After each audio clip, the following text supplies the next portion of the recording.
social network 8 years ago with experiences, yada yada for Locs. There was none. So what did I do? I just pulled my hair back. I did my best. I went to the loctician. I did what she said, which was honey and beeswax and everything else. And then I had to do trial and error on my own to get to where I am.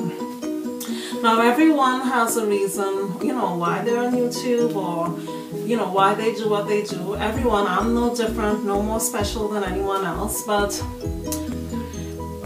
for me, it's not about the hair. It's what the hair represents, what Locs represents. And I think that's the case for a lot of other people who go on journeys or they talk about one topic over and over. It's because it has increased something, made their life exponentially different, the experience. Now my experience with Locs has taught me, it has increased my emotional IQ, so to speak.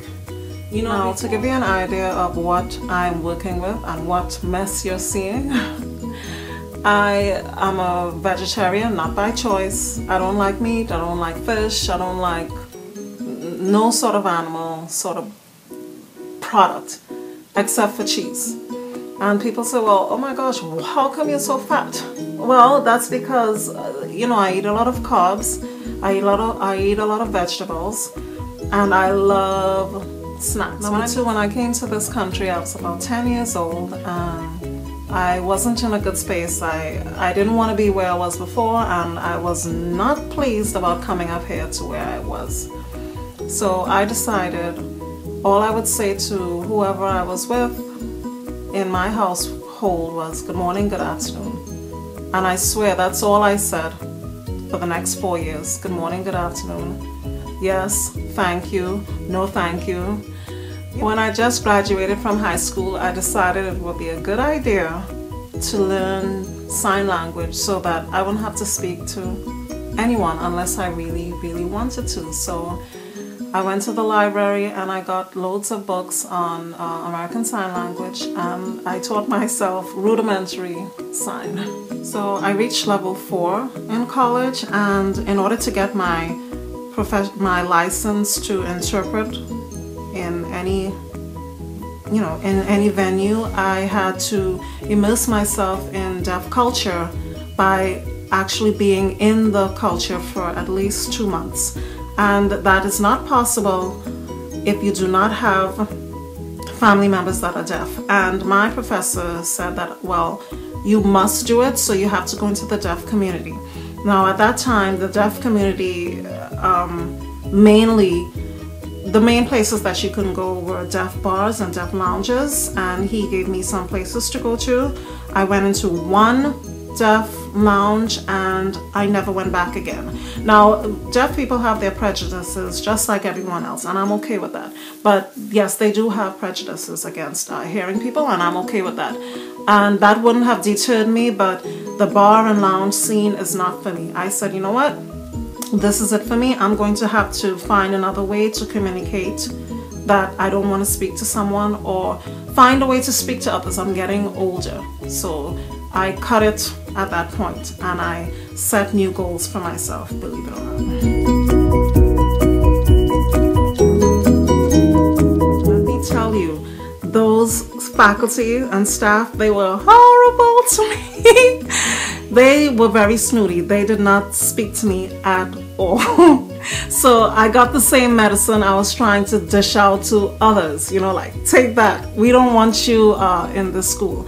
I was one of 2 hearing people at that site. I graduated high school at 14 because, you know, when you come from another country, at that time they place you, you know, where you're suitable. So I graduated at 14.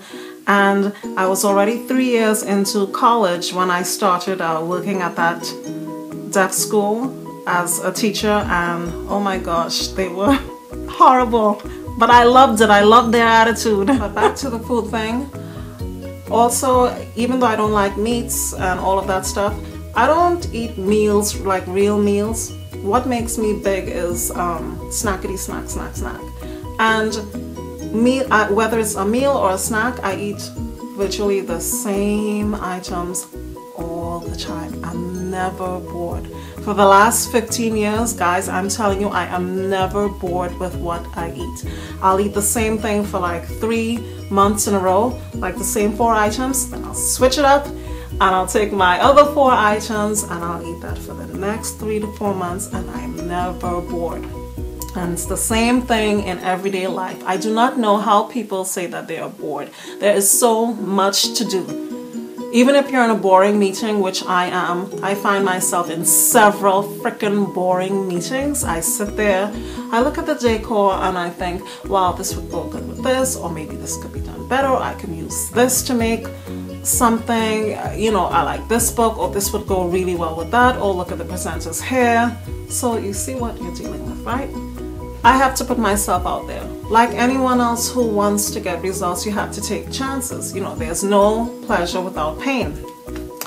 I had no role model for hair. I mean, I have members in my family who have their hair locked, but it's like bongo dreads and stuff like that, and that's not what I was looking for. But to find out more information, I had to put myself out there. And I don't mean going to ask a hairdresser. You're expected to go in and ask a hairdresser. That was hard enough as it is. But real people that you see on the street, yes, I did. Yes, I did. I would stop people on the street and I had to ask, inquire. I had to meet other individuals, talk. I had go into communities. Think about it. You don't think about this, but like for oils, you know, I think back then I had to go to like into a Muslim community to learn more about oils. Meaning like I had to go into shops like on, you know, the ones near Atlantic Avenue. There's like a whole slew of them. I don't know if they're still there, but I would go in there and I have to ask questions and I have to observe. I have to be polite of people's culture, so I don't like stepping on anyone's toes, so, and I'm a research junkie, so I had to go and, you know, look and think about how to speak to these people politely, because I will be coming back, because I want to take care of my hair. So you will tell me what I want to know about.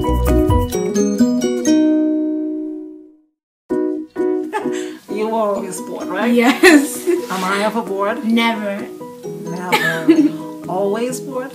Never.